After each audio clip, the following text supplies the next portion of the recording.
All right, welcome to whoever is going to be listening to this. My name is Timothy Anderson. I'm with Micah Miller here this afternoon. I'm student pastor at Eden Baptist Church. I'm the associate chaplain for Mortimer Jordan High School football. I have with me Micah Miller, who is also on staff here, been in ministry a long time. I say a long time, been a few years, ever since high school really. Coached football, played college football, so just a couple guys who love Jesus, love football. And Micah had some thoughts on the Auburn football game this last weekend. We're going to connect after when we got back home, but it was late. And he said, you know what, let's just talk about this another time. And we had the idea to just hit record, and we'll talk about our thoughts on football, specifically the game on Saturday. And if no one ever listens to this, then it's fine. We're going to have this conversation with or without you. So, Micah, any opening thoughts or statements, or do you want to get right into it? I just have one sentence, and it's kind of just starting it out. So, my one sentence about Saturday is, what the heck? That's, if I could wrap it up in one sentence, it'd be what the heck. Yeah. I know I had an overall good experience watching the game. You said y'all ended up getting down there a little bit. Did you go back and watch the highlights of the first quarter? I went and watched the touchdown drive. Okay. Yeah. So just to fill Micah and the audience in, the first quarter, I thought the game was going to be, going into it, I was like, okay, we're looking at Auburn 24-10. You know, that's kind of the game I felt. But then after that first drive, you know, Auburn and Cal both scored on opening drives pretty much. And I said, hey, we're about to be in a shootout, 30s and 40s.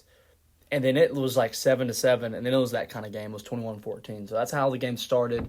But, Mike, you had a pretty derogatory opening statement with what that. Give me your expectations for how you thought the game was going to go, and then kind of your mindset after the fact. Well, I want to back up and just say, last week I understood that we were playing Alabama A&M, but we scored 73 points very solidly, and we are firing on all cylinders.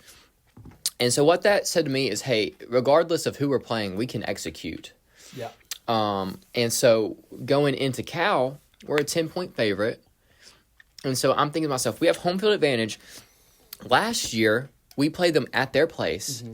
At midnight, pretty much. Oh, yeah. It was an 8 o'clock game. Mm-hmm. And so not only are you worrying about jet lag, it's super late, so you're probably weary already and everything, but you find a way to win that football game. Mm-hmm. Same situation this year, except you're at home. Yeah.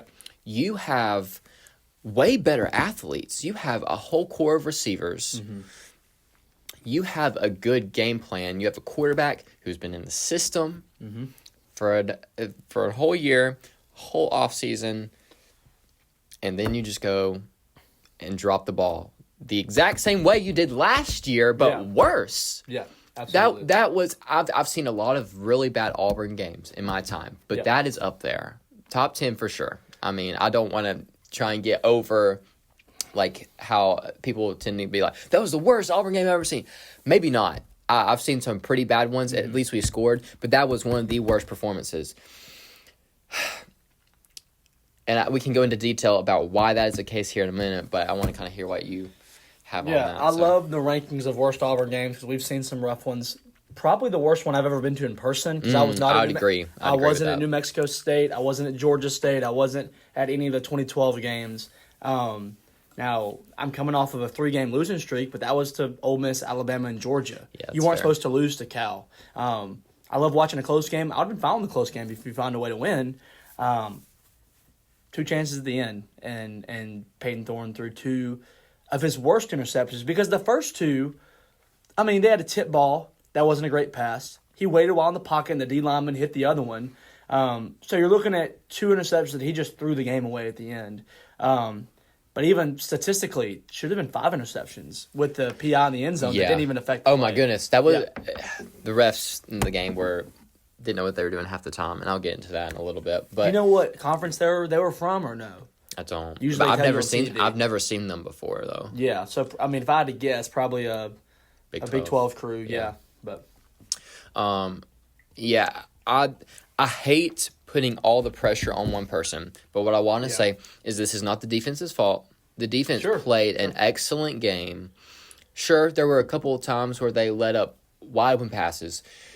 They threw the amount of times that Cal just threw it to the sideline on a quick 5-yard pass. Yeah, it's like the tight end motion coming to the right. They saw it coming every time. Why you don't adjust to that? And really, that's a coach's thing. Absolutely. Because if you see that they're going to be just hitting sideline every time, you go to a zone where you have your nickel already over in that area, ready to cut in front of them, in which they finally did one time, and he almost ran after 7 plays. Right, and he almost ran for a pick six, but he dropped it and really missed opportunity there. Yeah. But so you did see them adjust, but it was way too late. Like why are we waiting until now when they've done it time and time again? And they're not even hiding it. Mm-hmm. Like it was almost the same play every time. We do have really young secondary. Mm-hmm. I think that's probably the weakest link as far as the defense goes, because they kind of just wait on things to happen because they're scared to make a mistake. Yeah. So they'll let them catch it and then try and make a tackle off of it instead of, making contact, trying to, as they're going up for the ball, laying out a hit or even cutting in front of them. Mm-hmm. I get more concerned when you're trying to undercut everything because then that's what leads to them getting big plays. Yeah. But, it was better than what they were doing. They were literally just waiting for them to catch it, and then they'd be like, okay, now I can make a tackle when they finally landed on the ground. So, I don't know. Definitely not the defense's fault. At least not the players' fault. Because I remember calling my buddy Cage after the game. I realized, dude, if that guy catches that pick six and runs it back, we're going to overtime. But you can't bank on that. You can't bank on a 80-yard pick six. So I think definitely coaching on defense could have been improved a little bit, specifically with that same play they ran over and over and over.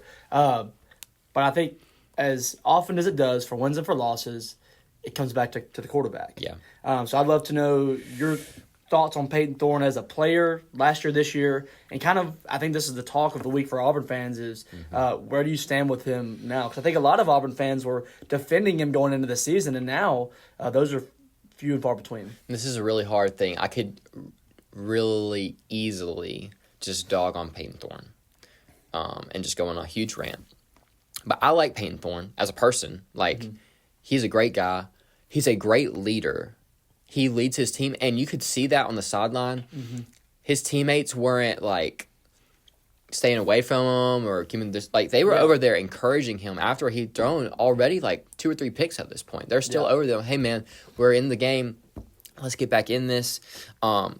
He's the captain of the football team. That means something. Mm-hmm. You don't – just because he's quarterback doesn't mean he's going to be the captain a lot of the time. Yeah.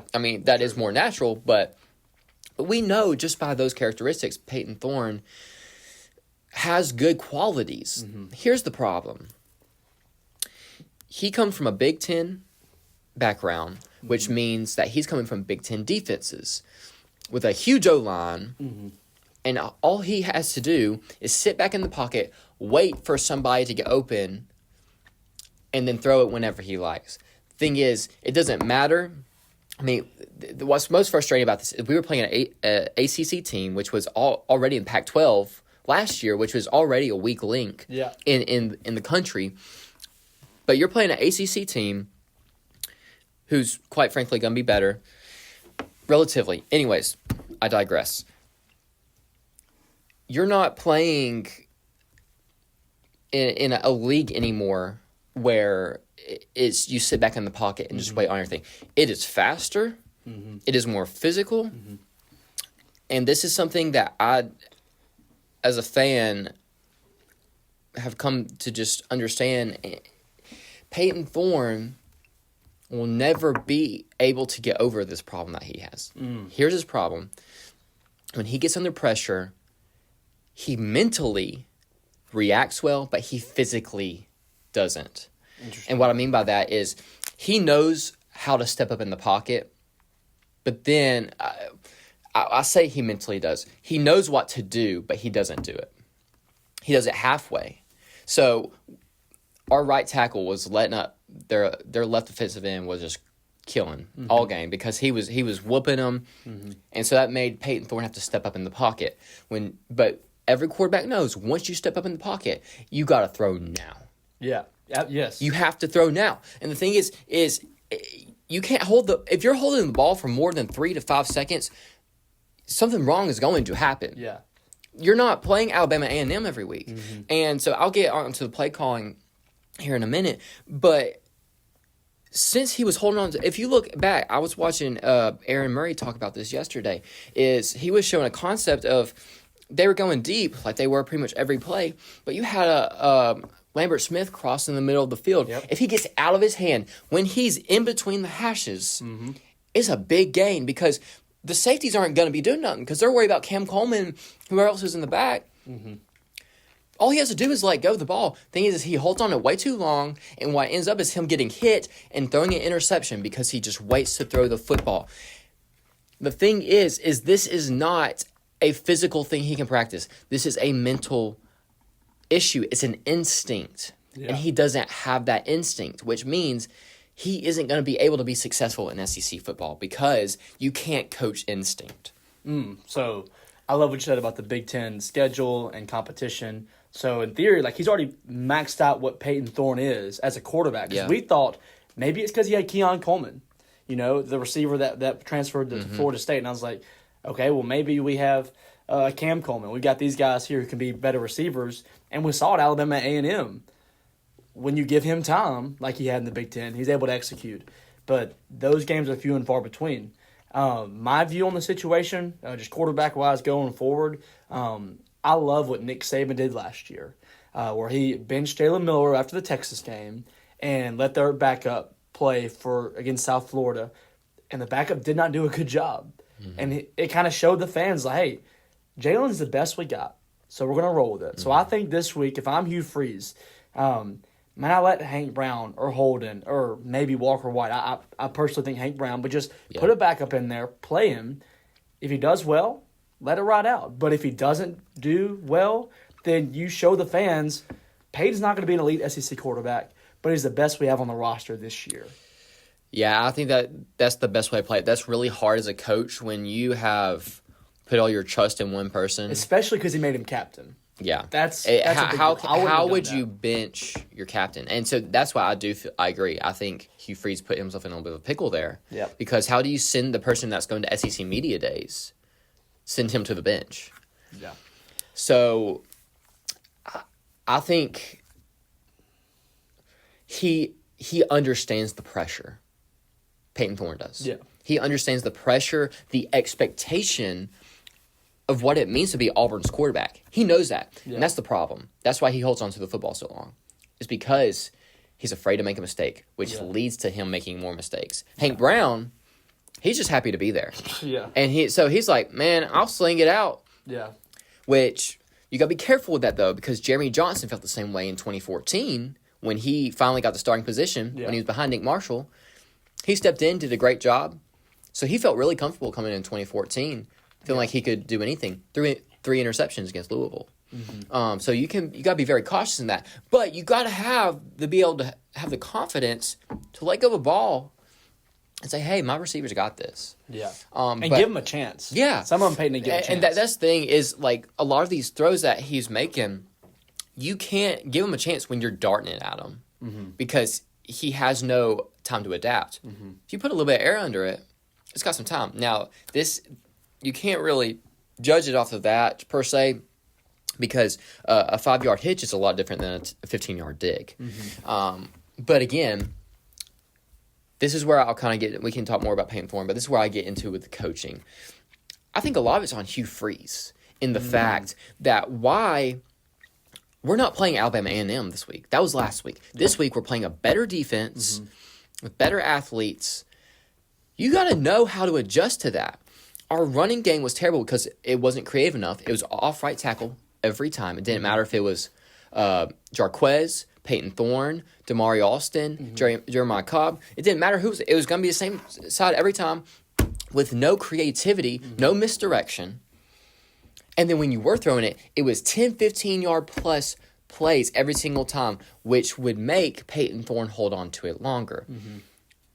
Why wasn't Auburn running any sort of crossing rub routes, mesh routes? Yes. Keeping it short enough to throw the defense off and allow Payton to make a quick decision. Yeah. But when you're having to look all the way downfield, man, it opens up so much wider and it's so much harder to make a decision. I know what it's like sitting back there in the pocket and you have 3 options that you got to throw to, but you got 4 safeties. And so you got like, okay, I got to put this in the perfect spot. Like, why don't you go ahead and put him in a position to be successful, hitting those 5-yard hitches, hitting those near side of the field out routes, and crossing routes, things like that. Things that will throw the defense off by rubbing off of each other, but nothing that's gonna cost you. I don't understand. So was Hugh Freeze? Do you know if he was calling plays? I know he said he was going to call plays for conference games, but Cal is a P4 team. Do you know if he was calling plays? Or I no? don't. I would just assume at least at some point in the game he took over. You would hope so. But I just know by how the margin of the game went. They were doing the same thing every drive. It was those 10, 15-yard deep passes and some runs with Jarquez. Now, a lot of this does come with the fact that they had terrible field position all game long. There was 3 times, at least, in the game, they started from the 1-yard line. Yeah.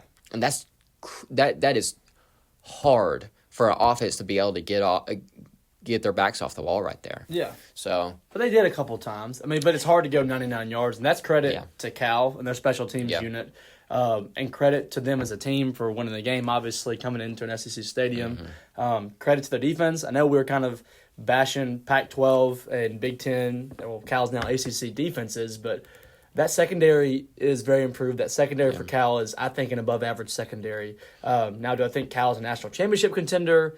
I don't think so.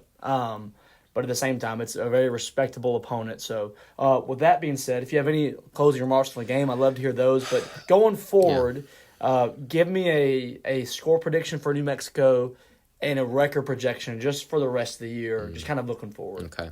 To finish out on Cal, what I'll say is I'm not disappointed that we lost. I'm disappointed because I feel like this is a better team than last year, which beat Cal last year. On the road. Mm-hmm. Better athletes and everything like that.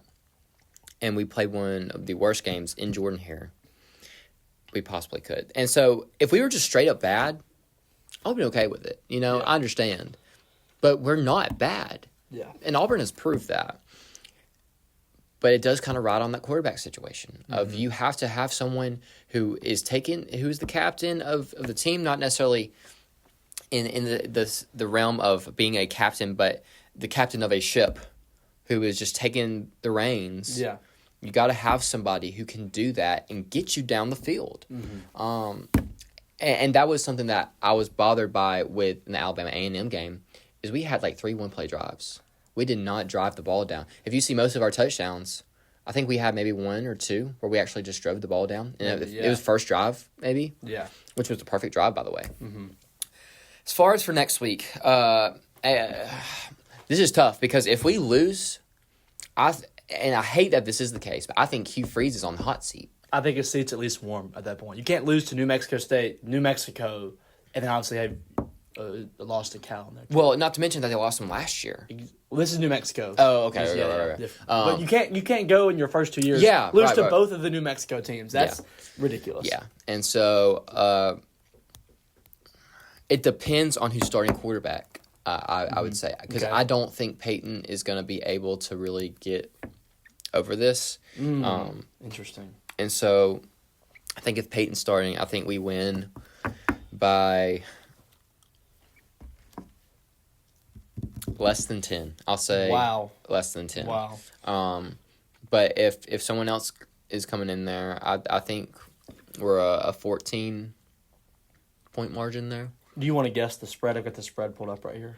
I would after this past week. We have a live spread. I'll say 12.5. So the total points scored is 61.5. Money line is 2,500 for New Mexico, which is surprising. Sometimes they don't even have a money line for these kind of games. It's Auburn by 28 points. 28 points. New Mexico is 0-2 on their schedule right now with losses to Montana State by 4, and then they lost to Arizona by about 30. Okay. So this is what we're working with. Yeah, I mean, I think that kind of gives Auburn an opportunity to take a step back and be like, okay, hey, we can't just expect to play the same way against cupcakes that we do against real teams. Yeah. I think this week will, even if New Mexico is a cupcake, they have to play like they're not. Yeah. They have to go in, run an 8-yard drive just for the sake of it. Yeah.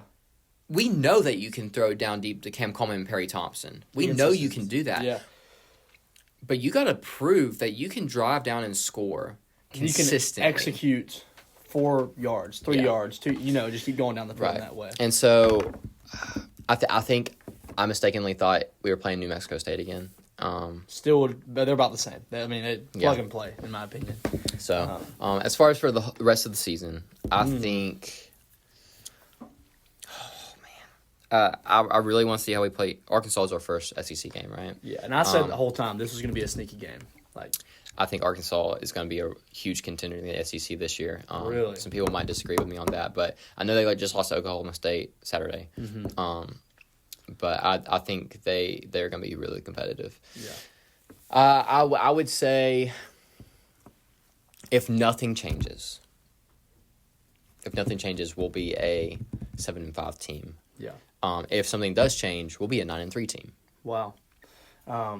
That's kind of where I am for the rest of the way. For New Mexico, I'm thinking like a 31-14 kind of game, no matter who the quarterback is. I think if Payton plays, he will play well. I think he'll bounce back because the defense is weaker.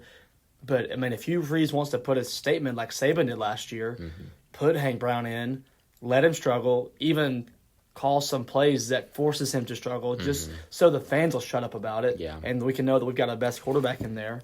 Either way, I think you're looking at a 31-14 style game, even if it's 21-14 going in the fourth and we pull away like Alabama did this last week. As far as the rest of the way goes, I'm with you. I don't think outside of New Mexico and ULM, there's not a guaranteed win on our schedule. I think we are probably going to lose to Alabama and Georgia. You could mark those down as losses. But the rest of the games are swing games. I could see us beating Arkansas, Oklahoma, Missouri. Kentucky, Missouri, both on those on the road, Texas A&M, Vanderbilt. Could also see us losing to Vanderbilt the way they've been playing. Which is wild Arkansas. to think about. Yeah, so I guess if you did a ceiling and a floor, the floor is 3-9 if you drop all the swing games. I don't think that's going to happen because that's the nature of a swing game. It's more of a 50-50 up in the air game. But I also don't think we're going to win them all either. But best case scenario, hey, maybe we do. And maybe Cal is a sneaky contender in the ACC and they win 9 games. I think that's a possibility. But my final record prediction, I'm with you, 7-5, just kind of most realistic. If you go 3-3 in those games, I think 7-5 is my record prediction. But hey, this was fun talking about the game this week, looking ahead to next week and the rest of the year. If anyone listens to this, God bless. Right on.